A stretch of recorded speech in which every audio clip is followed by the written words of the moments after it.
going to have a go at cutting one of these jack-o'-lanterns for Halloween. Basically, I've cut a shape out in black paper and stuck it on with a bit of blue tack actually onto my pumpkin so I can see how the face is going to look and if I'm happy with that. Once I've done that, I traced around it. So I had you can just see, had a bit of a guide to follow. And then I got a little knife that's quite sharp. And then at a 45-degree angle, I've cut all the way around the top to basically create a lid. And I did that at a 45-degree angle. You can just see here, I haven't even taken it out. Take the brain matter out. But you'll see that that now won't just slide straight in. It's at a 45-degree angle. The next thing we're going to do is scrape away all of the guts inside. So take our trusty knife, just give it a bit of a, give it a bit of a cut, get rid of some of the goop there, so we don't tidy that up a bit later. Get a large spoon and scrape out all of these wonderful insides so that we have a hollow pumpkin. Give it a really good scrape. You can perhaps use the insides for compost or something like that. Or some of you may want to eat it or feed it to animals or whatever. Just depends where you're living and what you're doing. Anyway, I'm going to scrape all the insides out and come back to you. Well, we have carved the top of our pumpkin and we've scraped out all of the inside part of the pumpkin. Now all we need to do is get our trusty knife and cut the shapes that we want. Be careful to, obviously you want to cut straight in. It's not too hard, but you do need a firm pressure. And the other thing is that, yeah, you want to just make sure you don't cut yourself. So I'm turning it round to a spot that I need and just going a little bit, just working a little bit at a time down. It depends on how sharp your knife is, just working, not trying to make any great jerky movements. I've chosen a fairly basic shape with triangles because I thought that would be a little easier for someone who's fairly new at this. And making sure I go all the way through, right through, because the pumpkin skin, as you can see, it's pretty thick. You know, it's like a couple of centimetres thick. Right, and then I just go along, little bit by little bit, working it along until I have my first bit. There's one pumpkin eye. And we'll do the next one. Just again, making it easier because I'm actually following the shape I've already drawn on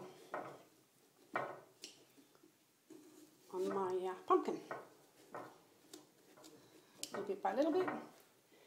Just going across the bottom. And I can tidy up any little bits of black texture or biro if I have any bits I haven't covered. So just being careful is the main thing. Using a very sharp knife, 2 pumpkin eyes, 1 pumpkin nose coming up. Being careful not to get too close to the eye or I'll end up cutting the nose and the eye in one piece, which wouldn't be desirable. I can always enlarge it a little bit if I feel it isn't quite right. But actually I'm kind of happy with that. I could probably enlarge it a little bit, but it's reasonably close to the other eye, so it's easy to cut a slice out. There we go. Do our pumpkin smile. I'm sorry you can't see this. So I can turn it around a bit. But basically I'm just going very slowly, little bit by little bit, all the way through. And then back again, just wiggling the knife. You could use even probably a Stanley knife, but I think one with a handle is a bit safer.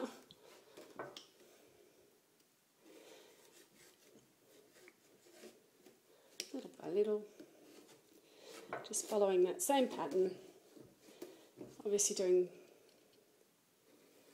just sections at a time.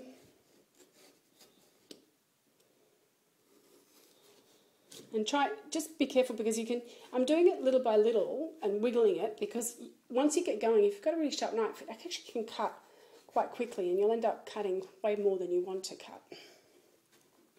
That's why I'm just doing it a little bit wiggly. once you get a run on that knife, it'll be disappointing to ruin your smile. So just taking one step at a time. I'm nearly actually through the smile now. And the last little bits. And then we join it back up. And if you're going to get a little bit of an overcut, try and cut it into the bit that's going to come out of your smile. So there's our pumpkin smile. Hopefully I've taken it all the way through. And just carefully pushing it out. Maybe I haven't got all the little bits tidied up. So where I feel it's sticking a bit, come back. And just pushing a little carefully from the inside, and out comes our pumpkin smile. And there we have our pumpkin. I'll put this lid back on. Where did I put it? This way. There we go. Our jack-o'-lantern. A lot of fun. Now, of course, we've got to add one more really important thing to this light. Traditionally, candles go inside these jack-o'-lanterns, and you can probably put a little tea light. But what's really good is there are lots of safe, kid-friendly tea lights around that are battery operated, so you just basically turn them on. Can't really see the light there, but you can put them in. You can get bigger ones, like this one I've got, and they actually flicker and all sorts of things, which is really kind of cool, and it is a good way to do it. But my favourite is the teddy bear. This is actually a little teddy bear that changes colour, and I think he doesn't look scary now, but